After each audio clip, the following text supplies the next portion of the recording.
Friends, welcome back to my channel. চলে আসলাম আজকের একটা নতুন ভিডিও নিয়ে। কাছে দূরে, দেশ বা দেশের বাইরে থেকে যারা আমার ভিডিওটা দেখছো, তোমাদের সকলকে আমার প্রাণ থেকে অনেক ভালোবাসা। তোমরা নিশ্চয়ই খুব ভালো আছো এবং সুস্থ আছো। তোমরা দেখতেই পাচ্ছ যে আমরা পরিবারের সবাই মিলে কোথাও একটা যাচ্ছি, আর আমার পাশে বসে আছে আমার ছোট মামা, আর তার পাশে আছে মামুনি, সামনে আছে হচ্ছে ছোট মামি। আর ছোট মামি বারবার মজা করে ওই যে কাল নেল এক্সটেনশন করিয়েছিল সেটা বারবার করে দেখাচ্ছে আর মজা করছে। আর পেছনে বসেছিল হচ্ছে সাহিল শুভম। আয়ুষকে নিয়ে যায়নি, আসলে ওর টিউশন ছিল তো তার জন্য ওকে নিয়ে যায়নি। তো আমরা যাচ্ছি হচ্ছে একটা মন্দিরে, আর সেই মন্দিরটার নাম হচ্ছে বোয়াইচণ্ডী মন্দির। বর্ধমান থেকে লাগে হচ্ছে 1 ঘন্টা 10 মিনিটের মতো, আর সেটা হচ্ছে খণ্ডঘোষে। তো সেটাই যাচ্ছি, আর রাস্তার আশেপাশেগুলো তোমাদেরকে একটু দেখানোর চেষ্টা করছি।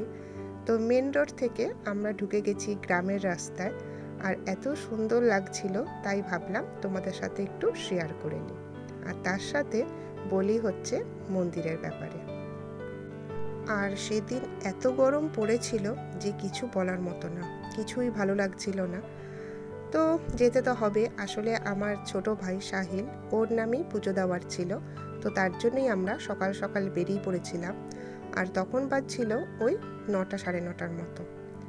তো এই দেখতে দেখতে আমরা বোয়াইচণ্ডী পৌঁছে গেছি, আর এই গাড়িটা করেই আমরা গেছিলাম। বোয়াইচণ্ডী আসলে বসন্তচণ্ডী। মানুষের বিশ্বাস ছিল কলেরা, গুটি বসন্ত সহ বিভিন্ন ধরনের রোগ সারে বোয়াইচণ্ডীর কৃপায়। আগে এই অঞ্চলে কলেরা কিংবা গুটি বসন্ত হলে মন্দিরে পুজো দিয়ে প্রসাদ খাওয়ানো হতো। এখন সেই বিশ্বাসেই এই উৎসবে মাতেন স্থানীয় মানুষজন। অম্বাবচী তিথিতে বোয়াইচণ্ডী মন্দিরে ভিড় উপচে পড়ে ভক্তদের। এমনিতেই সারা বছর দেবীর মন্দির খোলা থাকে, অম্বাবচী তিথিতে দেবীর বিশেষ পূজার আয়োজন হয়। এই 3-4 দিন দূর দূরান্ত থেকে বহু ভক্ত আসেন বোয়াইচণ্ডী মন্দিরে। মানত পূরণ হলে মন্দির সংলগ্ন পুকুরে স্নান সেরে পুজো দেন ভক্তরা। এই বোয়াইচণ্ডীকে নিয়ে ছড়িয়ে আছে নানা গল্প, নানা কথা। কথিত আছে 500 বছর আগে এই বোয়াইচণ্ডী দেবী বোয়াই গ্রামের এক ব্যক্তি বুদ্ধমন্ত্র খাকে স্বপ্নাদেশ দেন, জানান পাশের গ্রামের দিঘির এক কোণে অনাদরে অবহেলায় রয়েছেন তিনি, এই গ্রামে প্রতিষ্ঠা হতে চান। সেই স্বপ্নাদেশ পাওয়ার পর দেবীকে এই গ্রামে এনে প্রতিষ্ঠা করা হয়। আগে গ্রামের নাম ছিল বোয়াই, কিন্তু দেবীর প্রাণ প্রতিষ্ঠার পর গ্রামের নাম হয় বোয়াইচণ্ডী। বর্ধমানের রাজা নিঃসন্তান ছিলেন। সেই সময় মা চণ্ডী তাকে স্বপ্নাদেশ দেন তার ঘরে সন্তান আসবে। সত্যি মহারাজের ঘর আলো করে জন্ম নেয় তার সন্তান। এরপর বর্ধমানের মহারাজা বোয়াইচণ্ডী দেবীর মন্দির নির্মাণ করে দিয়েছিলেন।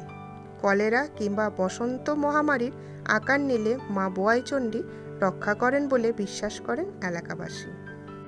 এই বোয়াইচণ্ডী মন্দির আসা খুবই সহজ, বর্ধমান থেকে অনেক বাসই ছাড়ে। আর এই বোয়াইচণ্ডী হলো বর্ধমানের পূর্ব বর্ধমানের খণ্ডঘোষ এলাকায়। আর তখন ওখানে মেলা চলছিল, যদিও ভিডিওটা অনেক দিন আগেকারই, তখন অম্বাবচীও স্টার্ট হয়নি, 1-2 দিন পরেই স্টার্ট হওয়ার কথা ছিল। তো এত গরম আর কি বলবো। তো এখানে অনেক দোকান আছে, সেখান থেকে মিষ্টি বা যেসব সামগ্রী লাগে পুজো দিতে সেই সব সামগ্রী নিয়ে পুজো দেওয়া যায়।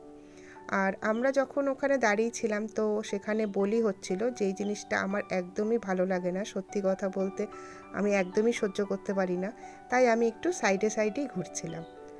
আর সেখানে এত গরম, তো ওখান থেকে খেলাম লেবু মালাই। আর ওরা কখনো মামি বা সাহিল শুভম কখনো লেবু মালাই খায়নি, তো গরমে ওদের তো খুবই ভালো লাগছিল খেতে। আর আমি তো বর্ধমানে যখনই বেরোই প্রচণ্ড গরমে, তখন আমি বেরোলে এই লেবু মালাই খাই, ভীষণ ভালো লাগে। তো তারপরে আমরা একটু মেলা ঘুরছিলাম, যদিও আমাদের টাইমটা খুবই কম ছিল। আর গ্রামের মেলা তো আমি বিশেষত এরকম দেখিনি, আর মামিরা তো দেখেইনি একদমই। তো ভালোই লাগছিল মেলা ঘুরতে। আর মেলায় ঘুরবো কিছু কিনবো না সেটাও না, তো কিছু টুকটাক জিনিস কিনেছিলাম। আর রোদের জন্য আর ভালোও লাগছিল না, প্রচণ্ড প্রচণ্ড হারে গরম পড়েছিল। তো এই বোয়াইচণ্ডী মন্দির কিন্তু ভীষণ জাগ্রত, আর সাহিলের নামেই পুজো দেওয়ার কথা ছিল, তো সেই পুজো হলো, আমরাও পুজো দিলাম। আর আমি অনেকবারই আগে শুনেছি বোয়াইচণ্ডী মন্দিরের ব্যাপারে, কিন্তু কখনো আসা হয়নি। তো এসে কিন্তু ভীষণ ভালো লাগছিল। আর এই যে, আর আমরা তো মোটামুটি এসেছিলাম, মানে বাড়ির থেকে বেরিয়েছিলাম 9টা সাড়ে 9টায়, আর এখানে তো পৌঁছাতে ওই 1-1.5 ঘন্টা যেরকম লাগে বললাম। তারপর পুজো দিয়ে আমরা মোটামুটি 2-2-2:30টার মধ্যে আবার বাড়ি ঢুকে গেছিলাম। খুব ভালো লেগেছিল ঘুরতে।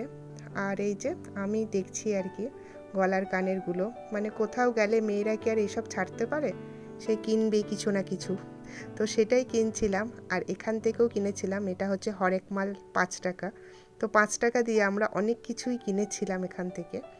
আর ছোটো মামা তো ভীষণ রাগ করছিল, আর ছোটো মামার শরীরটাও খারাপ লাগছিল, তাই বেশিক্ষণ আর ঘুরতে পারিনি। তো চললাম তারপরে বাড়ির উদ্দেশ্যে। আর সেই সময়কার ওয়েদার এত ভালো হয়ে গেছিল, মানে গরমও ছিল ঠিকই, রোদও ছিল, কিন্তু তার সাথে সাথে আকাশে বেশ মেঘ জমছিল, খুব ভালো লাগছিল সেটা।